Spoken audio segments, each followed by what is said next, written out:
I may not have been qualified on paper for a lot of the roles that I had, but I was qualified by character. This is the BS4 podcast, and I'm your host, Bria Villa.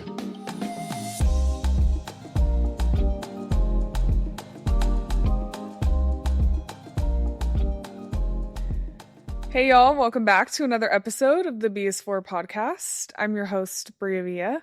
If you are new here, welcome. Thanks for joining the party. If you are a returning listener, love you down. Thank you so much for being here once again. In today's episode, I'm actually going to be answering your questions. So I got a ton of questions about my career from listeners and wanted to answer them directly. So thank you so much for sending these questions over. I'm really excited to answer them for you and hopefully give you some insight. So today, the B is for business insights, because hopefully you walk away with exactly that, some insights about business, how I've navigated my career, and hopefully there's things that you can take away and use yourself. So these questions are so good, by the way. Love these questions. So I'm so appreciative for those of you who sent them over.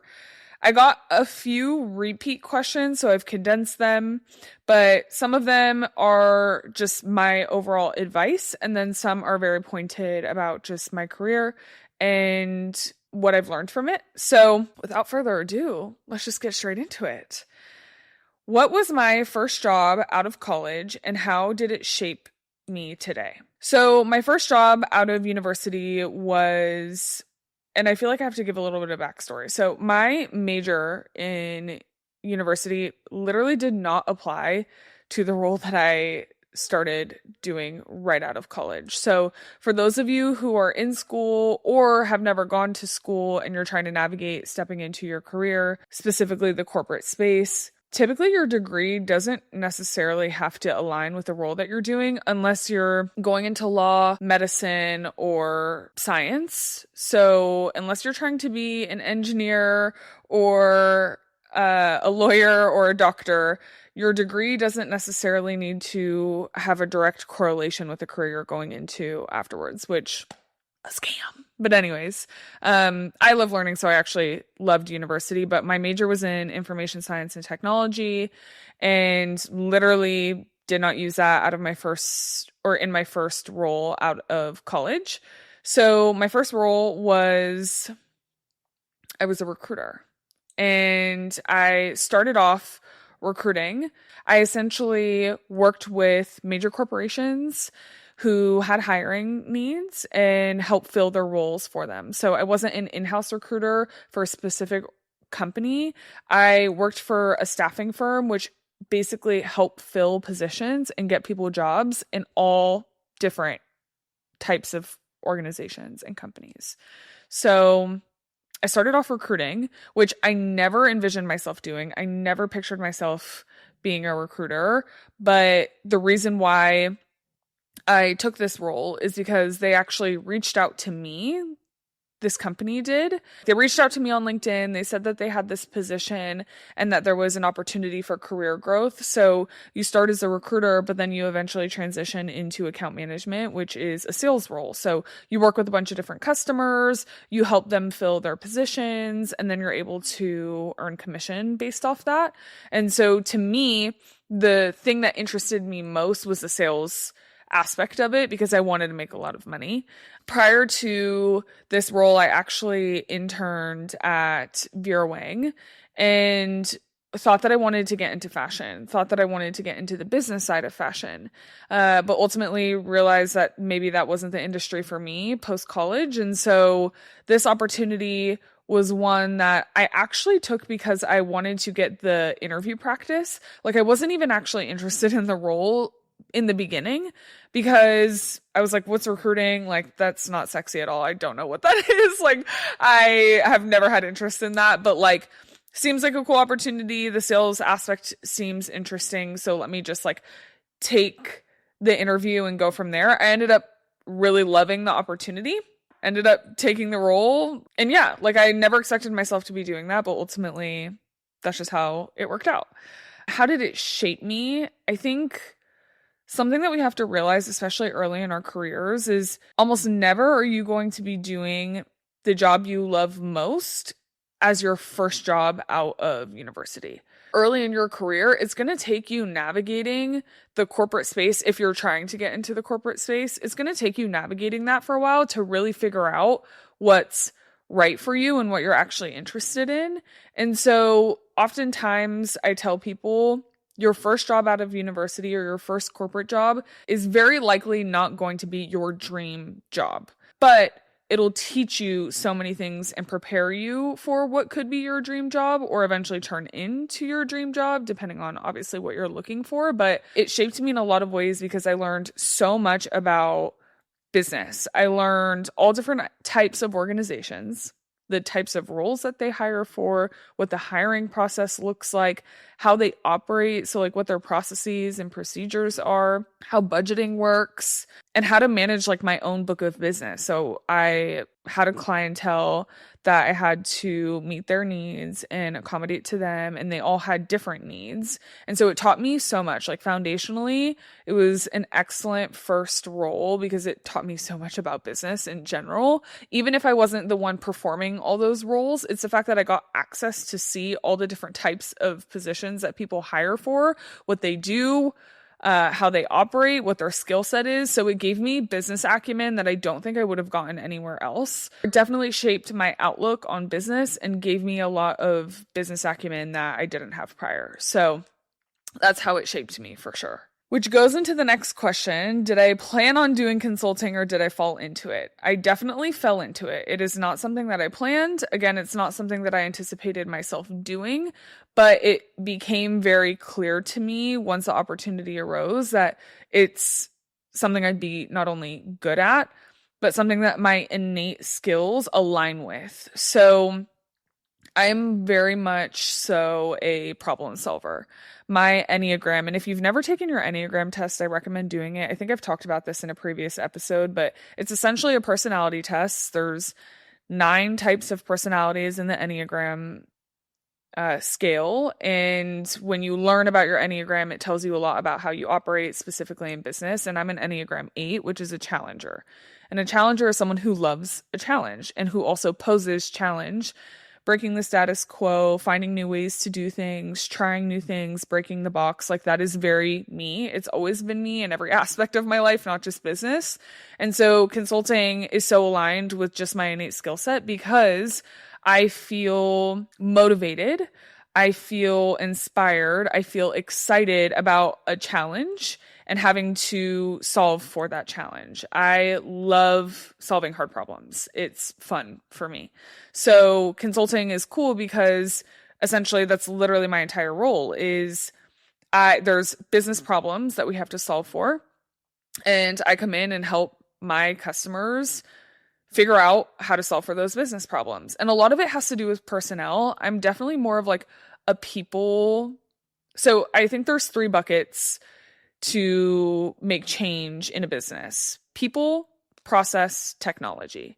I think that the people and process aspect is what I kind of live in. The type of consulting I do focuses on those 2 areas: people first, process second. I also majored in information science and technology, and I'm naturally an early adopter for tech. So I love tech, how to implement it, and the actual technical components of tech, so like coding and all those things, are not my innate skill, but I understand the impact that technology has on business at a larger scale. While I'm not doing like tech adoption in consulting, I understand the impacts of tech adoption on people and on process. So for me, consulting was a very clear path forward in my career, but I definitely did not plan to get into consulting. I just stumbled across it. I saw an opportunity in the business where a lot of our clients were asking for a certain thing. We as a business did not have said thing. I basically had an opportunity with one of my customers who needed support in this way, but we didn't actually have a business practice that could support them in this way. And so I kind of just did it. It was very makeshift, very, as they say in corporate jargon, building the plane as you're flying it. It very much was that, but it proved out to work. And then I was like, okay, this is actually something that like our customers are going to continue to need. And another friend of mine in the business was also doing similar things. And so she was able to start the division and then pull me in to help continue to like build it out. Consulting was one of those things where I just kind of placed myself in a gap that we had and then was able to capitalize off of that. Over the last 5 years, I've been doing consulting and it's been great. And I'm still growing in it a lot. It is one of those things that is a constant evolution. The way that people operate in business, the way that processes change in business is constantly evolving. I personally love it because it gives me the opportunity to find new challenges every day and solve them. But the cool thing about consulting is like I'm helping solve problems that aren't mine. Like I get to come in with an unbiased perspective and learn about a situation and ask a ton of questions and figure out the inner workings of things without the stake in the game being so heavy because it's not directly impacting like me and my team or me and my business. And so it's cool because I get to have this like outsider perspective and not be so in the weeds, but I kind of get to like craft the strategy and then package it and say, hey, this is like the approach that you need to take. And then how much you use me is up to your discretion. So consulting is really cool. Definitely fell into it. Did not plan on it, but that's advice that I would give you is if you see a gap in the business, if you see something that's not actively being done, but you think it could be a good idea, pose it. Like bring it up to somebody and say, hey, I see this as a gap. I think I can fill this gap. This is how I think I can fill this gap. Let me try it. And like you can literally create a role for yourself. And that's pretty much what I did. So it worked out for sure. And it's evolved, but it's been a really great journey and I'm very thankful for it. The next question is, did you ever take a job you weren't qualified for? And how did you manage that imposter syndrome? Yeah, I mean, pretty much every job I've ever taken, I haven't fully been qualified for. I had no previous recruiting experience when I started recruiting. I had no previous account management experience when I started account management. I had sales experience, but not in that capacity. And I certainly did not have consulting experience when that opportunity presented itself. So all of it was trial by fire. And trial by fire basically means like you get thrown into it without the experience and you just have to figure it out. Imposter syndrome was definitely real though. Like there was so many times and still are times where I question, am I the person to do this? Do I have the right skill set? Am I experienced enough? Have I learned enough? Is this going to work? Is it not going to work? Like I ask myself these questions often. I would say as I've matured in my career, now I'm 6 years in, I would say I have a lot more trust in myself than I did in the beginning. But new challenges come new opportunities and also new levels of imposter syndrome, because if you haven't done something before, obviously it's scary. And so here's what I'll say. I may not have been qualified on paper for a lot of the roles that I had, but I was qualified by character. I have always been really hardworking. I've always put 100% into everything that I'm passionate about and care about, and I knew that I would figure it out. So to me, while maybe on paper or experience wise or what somebody would tell you on a resume's true qualifications wasn't 100% there, I knew that my character, work ethic, and integrity was. And so I leaned a lot more on that.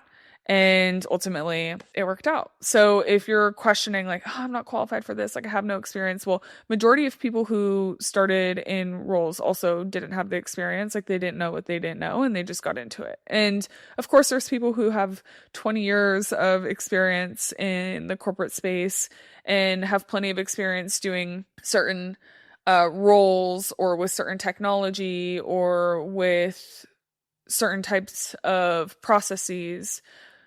But at the end of the day, when they're posed with a new challenge, it's still a new challenge for them. So just know that you don't have to be 100% qualified to be the right person for the role. And I stand on that. And you could be very, very qualified, but there's certain things that are soft skills. And we talk about this a lot in the corporate space of like hard skills and soft skills. Hard skills are skills that are technical. So do you know how to work this technology? Do you have the years of experience doing this role?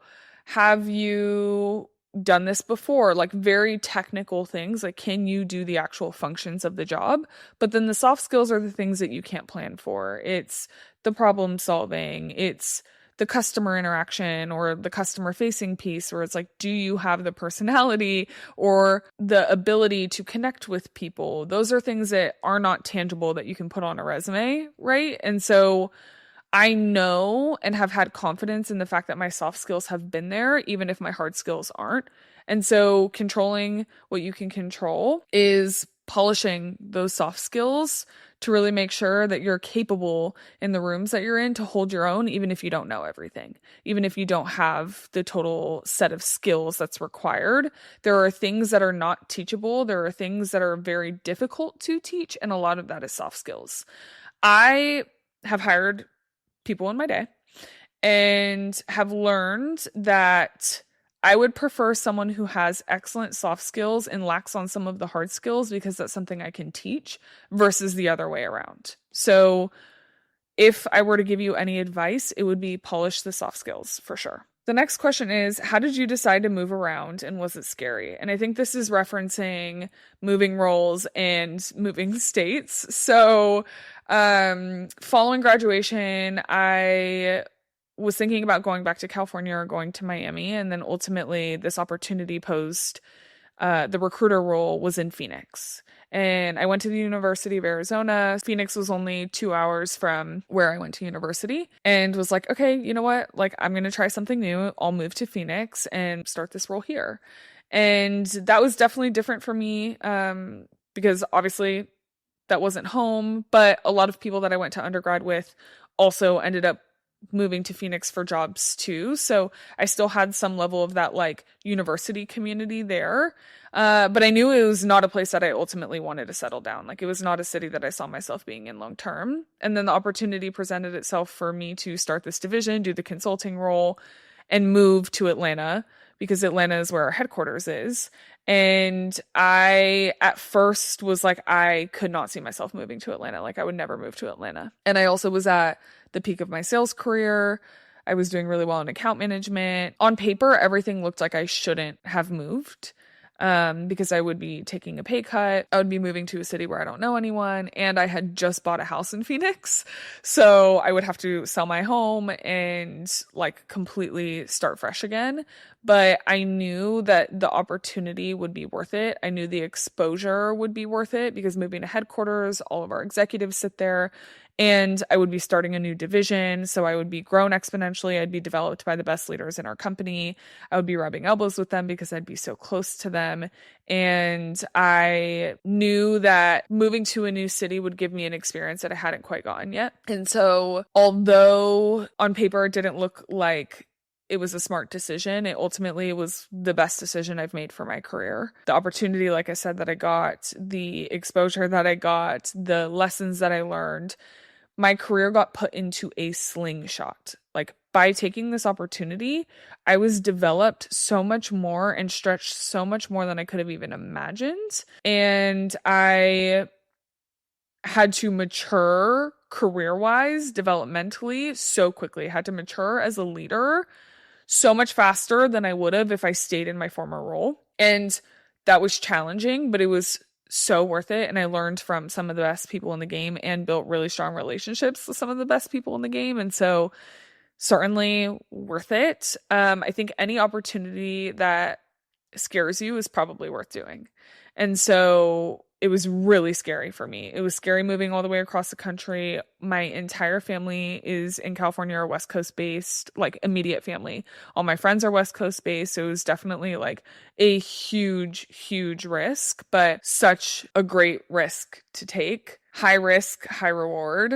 Kind of just worked out that way. Ultimately, what led me to making this decision is praying on it. Like, I prayed so heavily on just showing me the path and asking God, like, if this is something I meant to do, if this is an opportunity that I meant to explore, like, show it to me. And I just had like this knowing, like, it was just a very strong knowing that God gave me to do this. And I think your gut, or like your spirit guides, your gut is your divine intuition. Your gut is like God whispering to you what's right for you. And my intuition just knew that although this was scary, although this was on paper a crazy decision to make, I just knew that it was the right decision for me. ultimately, I think you have to like trust yourself, trust your intuition, trust what God tells you if you're a spiritual person. And if it pushes you to grow, it's going to have positive outcomes. Your comfort zone is not a place that you can live in forever. And if you choose to live in it forever, then you might just be missing out on really good experiences that will take you to the next level. So moving around a lot, I've lived in 5 states in my life, has kind of just been normal for me. And normal because I've just always been someone who chases my dreams. Like, I have learned so much living in different places with different cultures, with different people, with different backgrounds, with different cuisines, with different ways of doing, with different speeds, paces. Like, all of these things have given me so much perspective that a lot of people don't get this early on in life, and I'm very thankful for that. If you are navigating leaving your hometown, if you are navigating branching out and living in another city or trying something new, I recommend you do it. If you've always lived in the same place, I really recommend that you just get a new experience, at least for a time period in your life. It doesn't have to be forever, but moving out of my hometown gave me so much perspective that is invaluable. Like, absolutely invaluable. I wouldn't trade it for anything. So, yes, it was so scary. So scary. Are you kidding? Like, having to pack up your entire place, sell a house that you just bought like 2 months before, sell all the furniture that you just bought, move from a 4-bedroom home to a 1-bedroom apartment in a city where you know no one is terrifying. Like, there's no way to cut or slice it other than it was really scary, but it was really worth it. Like, some of my best memories are made in that city. Some of the best people I know I've met in that city. Some of the best experiences I've gotten have been in that city. And in the cities that I've lived in that have given me all these different experiences too. Like, your girl was born in Miami, lived in Orange County, lived in LA, lived in Phoenix, lived in Atlanta, and now live in Las Vegas. Like, I've seen a lot, I've experienced a lot, and every single aspect of it is not something I would trade for anything else. Like, lived experience is better than anything. Like, it's so important. So yes, it was scary, but it was so worth it. What was my biggest career turning point? I honestly think I'm in my biggest career turning point right now. I think the move to leave headquarters and come back west to be closer to family was a big career turning point, because I used to literally see like our executives all day, every day, and now I don't see them at all. And so I knew that that would kind of like potentially hinder me or limit me in my career growth, but I think it was right for the season that I'm in right now. I realized that I've made a lot of sacrifices for my career very early on in my career, and in my 20s did a lot more than I ever expected to career-wise. And so I knew that ultimately what's going to be important for me in this next season of life is not settling down, but being close to the things that I value outside of my career as well. My career took priority over everything, literally up until recently. So I knew that walking away or stepping away from headquarters would be a really big shift because, again, the proximity that I had to elevation, growth, executive leadership, the connections that I also have in Atlanta. Atlanta is a huge hub for business professionals. And so moving away from even the proximity to the people that are there outside of my own organization was going to be a big shift. But ultimately, I weighed my priorities, and my career is a priority to me. I have loved and valued the opportunities that my career has given me, while also knowing that I really love and value the people in my life that I don't see just in my job. My family, my friends, my community are super important to me. And to be honest, they took a backseat for a really long time. So a big career shift for me right now is kind of like balancing that more. And I feel like it's the right thing to do. I also think that we're just in a big transition in the business right now. And the type of consulting that I'm doing is pivoting, and that's new for me, but I'm getting a new skill set. I'm learning new things. I'm trying new approaches. And so I'm in a bit of a transition. So I can't necessarily tell you what the outcome of this is going to be, how it feels, if it was worth it or not.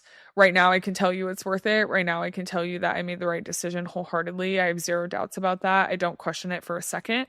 But there's things that are actively happening, transitions that are actively happening that I'm going to have to see how they play out and report back. So big career transition has been just moving and prioritizing things a little bit differently in my life, but so worth it. So worth it. And yeah, I'm really glad that I've made the decisions that I've made so far. Another great question. What did making good money early in my 20s teach me? Ooh, be smart. Be smart.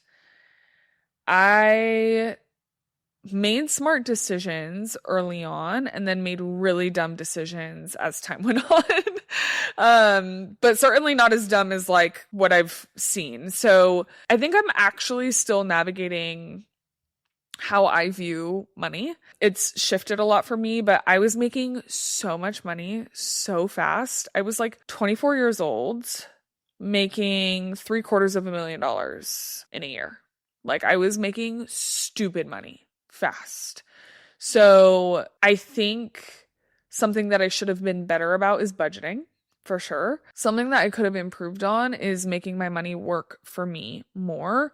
I made some smart investments, but I think that I could have made some better investments with the right guidance, but honestly just didn't know how to approach that. I think I could have done better at placing my money into stocks or into bonds and wish that I did that. I put my money into real estate instead, and that was beneficial for sure. Like I made a lot of money off buying and selling a home at that time, but then kind of lost a good chunk of that money buying a home that was really expensive, like following that.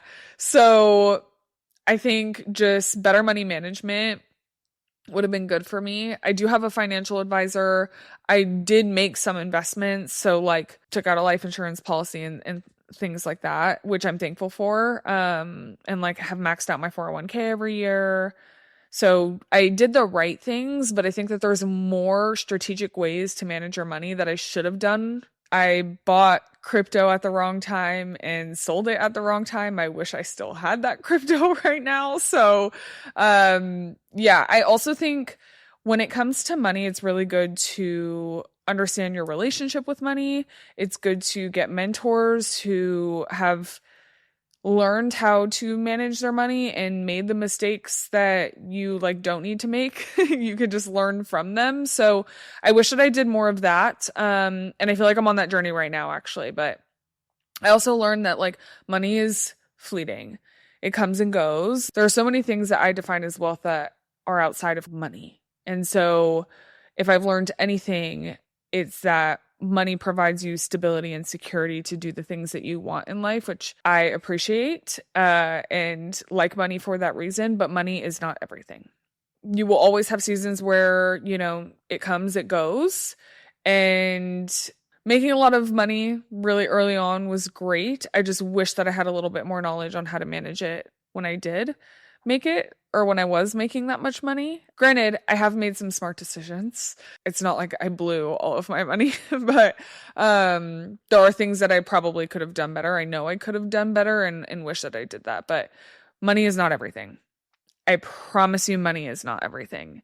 And I think we all have this strong desire to make money. And like I said, it can afford us security and stability in life, but it cannot afford us time, health, good relationships, etc. There's a quote by Steve Jobs, who obviously very successful, one of the richest men ever, said in his last few weeks of life, my favorite thing in life, or my favorite things in life, don't cost any money. It's really clear that the most precious resource we all have is time.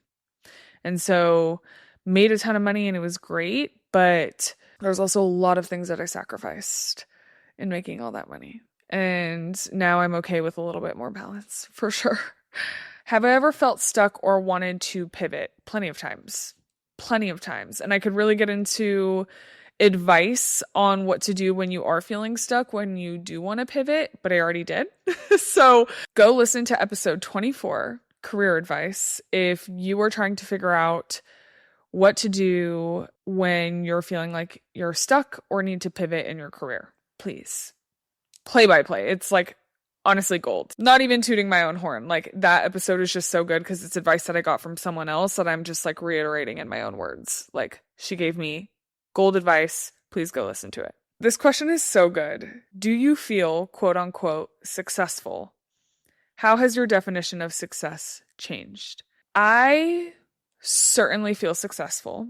I feel like I've accomplished a lot in my career, especially at an early age. I've grown tremendously and I've created stability for my life that no one has done for me but myself. And for that, I feel successful. I think from the outside looking in, people would say I'm successful. But I deem success differently, or I do define success differently now than maybe I once did. I used to feel like success was being a very established, accomplished, high-level leader. I felt like I needed to be an executive to be successful. I felt like I needed to make a certain amount of money to be successful. And I felt like I needed a certain amount of like accolades to be successful. I no longer feel those things. I feel success is, do I do everything that is important to me and everything ever to the best of my ability? Yes. Do I equate my worth to my accomplishments? No. And it once was yes. And I'm so glad it's no now. And to me, that's success. So I don't equate my worth to my accomplishments. Do I have time for the things in my life that are important to me and fill my cup outside of just my job? Yes. And to me, that's success. For a long time, the answer to that was no. I didn't feel like I had work-life balance. And it wasn't even work-life balance. It's like everything in my life took the backseat to my career. My career was my top priority for so long. Like, if I was not what I deemed to be a successful businesswoman, I was nothing. Like, the hyper independence, the drive, the ambition was like to a toxic level. And now success to me is those things that I just said. So yeah, I would say I am successful. I'm successful because I'm rich in life. I have people who care about me. I have a stable career. I have time to do the things I'm passionate about, like this podcast. I am healthy. My physical body, my mental health, my spiritual health is the best it's ever been. And to me, that's success. I am very good with that. I am so content with that. I am so fortunate for that. So yes, I'm successful. And to be honest, I know that there's more that I can do. And I know that will come to me in the right timing. And I know I'm making the deposits to do it. And I'll be successful then too. And I think success will always change. The definition of it will always change. Success in certain seasons will look different. I think there will be a point in my life, God willing, that success will be, am I showing up as a wife and a mother the way that I want to show up? Am I showing up as a wife and a mother unconditionally? Am I showing up with love? Am I showing up presently? Like that will be success for me at a point in my life, God willing. And I am okay with that. That's what I desire. I hope that's the case. It will be the case. And so success will always look different. Success to me at some point in my life will probably look like, can I balance my career with motherhood and being a wife? Like I find that to be something very important for me. It will be very important to me. It is important to me right now. And yeah, I think success will change over time, but I don't wrap my entire mindset of success around my career anymore.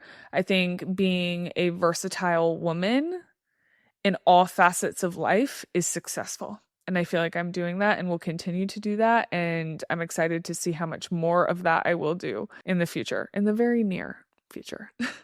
Another great question is, what's your take on the idea that your 20s are figuring it all out versus getting ahead? And how do you balance planning for the future without putting too much pressure on yourself? This is, such a good question. My take on the idea of using your 20s to figure it out while also getting ahead, you put a verses in there. So the question was like, is your 20s the time to like figure your shit out, or is it the time to get ahead on your life? I think the answer is both. I think the answer is both. I think your 20s is arguably the hardest years of your life. Very fun, very transformative years, but extremely difficult. And I don't think people talk about how hard your 20s are enough.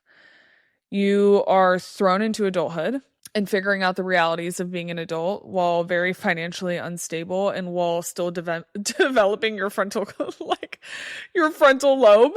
I think in your 20s, I feel like you're still figuring out who you are while also trying to figure out how the world works, how society works, how life works. And so you are like constantly battling opposing forces of like, this is who I need to be versus this is how I need to show up in this room. And does this feel authentic to me? And are these the friends that I want to have for life? And what do I want to do in my career? And I feel like there's so much pressure in your 20s to figure it all out. My answer to that is that you're not going to figure it out in your 20s. I'm in my late 20s. I only have like a couple more years before I'm out of this decade, and I'm still figuring things out. If anything, I feel like I haven't quite figured it all out yet. I'm getting closer to being in alignment with my purpose and feel like I'm genuinely taking the steps to do that. But I'm just now getting into that season, and I'm 28, will be 29 in a few months. While I think that it is an okay time to figure things out, I still think that you need to make smart decisions to set yourself up for the future. I don't think that you should be doing everything in your 20s for the plot. I think you do have to strike a balance between you're figuring yourself out, but you're still setting yourself up for success. I'm someone who didn't always look future state. I lived like very here and now in the moment present, which I love to do. But again, they're striking a balance with that because while there is the possibility that today is your last day, there's also the possibility that it isn't. There's also a possibility that you'll see another 10 years to come. The decisions that you make in your 20s should be grounded and in alignment with what you feel is your purpose and the things you know to be true about your future. You know in your future your credit is going to matter. You know in your future that making wise investments and being smart with your money is going to matter. You know in the future that taking care of your body and your mind and your spirit is going to be important and it will matter. And so putting yourself in risky situations, not taking your health seriously, vaping all the time because you think it's fun and cute, or I'm fine now, I'm not worried about my body in the future, is not really productive for your current self or your future self, if I'm being honest. Yeah, you're figuring things out, but there's certain things that it's like, okay, where do your priorities lie, you know? And so I don't think that you should put a ton of pressure on yourself to have things figured out in your 20s by any means. I think that you should use your 20s to kind of figure things out, as I'm actively doing. But you also kind of have to honor yourself and say, okay, am I being intentional about that though? Like, it isn't just like doing things for the plot. It's like, okay, am I being intentional about trying to figure out who I am in this season? I don't have to have it figured out. The pressure is not to figure it out right now, but the pressure is to be intentional about taking steps to figure it out. So that's where I think you strike the balance. I think you have to pay really close attention to the lessons that you learn in your 20s to truly thrive, not only on a day-to-day, but also in the future. So do not put a ton of pressure on yourself to have everything figured out. I think that people completely start their lives over in their 40s and their 50s if it makes sense to them in that season. And that's okay. Like, that is perfectly fine. Everything that you're doing in your 20s, you could wake up when you're 35 and be like, that degree I got, the career path I chose, the environment that I'm in doesn't suit me in the season anymore, and you can change. I think you can change in any given moment. I just think there's a lot of pressure in your 20s to like have that stuff figured out. And I think the reality is you don't have to, but I do think that you should be intentional on a day-to-day. I think that's really important. So that leads to my last question, which is such a good question. If I could go back and give my 23-year-old self advice, what would I tell her? So good. I would tell her, trust her intuition, it never steers you wrong. You will lose friends and that is okay. Your career is not your identity. Your worth is not tied into how successful you are in your career. Trust the timing of your life. There's going to be a lot of hard things that are thrown your way, but you're going to get through every last one of them. Even when you don't see what the future holds, it's still better than what you imagined it to be. Your belief system in yourself is more limited than the outcomes of your life. You are so much more powerful than what you realize. The hardest things you go through will teach you the biggest lessons, and you will grow immensely from them.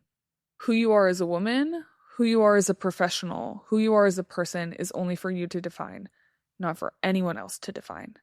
You need to honor yourself. Slow down and take time to really understand what feels right to you. Not what other people are doing, not what the crowd is going with, not what's popular, but what feels right to you. And the thing that you are scared of doing, I really think you should do it. I really think that you should do it. There are things, and this is me, again, talking to my 23-year-old self. There are things that you're thinking about doing now that you keep putting off. And if you had just done them, you would probably be in a totally different space than you are now. And while everything happens for a reason, the biggest thing that holds you back is yourself. The biggest thing that holds you back is yourself. Trust yourself more. Lean into people who make you feel alive after your interactions with them, not people who drain you. You'll never regret working hard. You will never regret putting your full effort into everything that you do. Be impeccable with your word. If you say you're going to do something, do it. It helps you build trust in yourself. Read the 4 Agreements ASAP. I would tell my 23-year-old self to read that book immediately. Don't be afraid to ask questions. Don't be afraid to ask for help. And don't be afraid to challenge the status quo. If it doesn't make sense to you, challenge it. And do not be afraid to do that. Do not let fear dictate your decisions. And lastly, there is a future version of you that is thriving, that is healing, that is happy, that is secure, and that is thoughtful. Keep showing up, knowing that that future version of you exists. That's what I would tell my 23-year-old self. So, I hope that you enjoyed today's episode. Thank you so much for these questions. They were lovely. I loved answering them. I hope that you liked some of the answers. Make sure you like, comment, subscribe, leave a rating on the podcast. Like I said, share with a friend, and make sure that you tune in next week because we will have so much more to talk about. But until then, be great.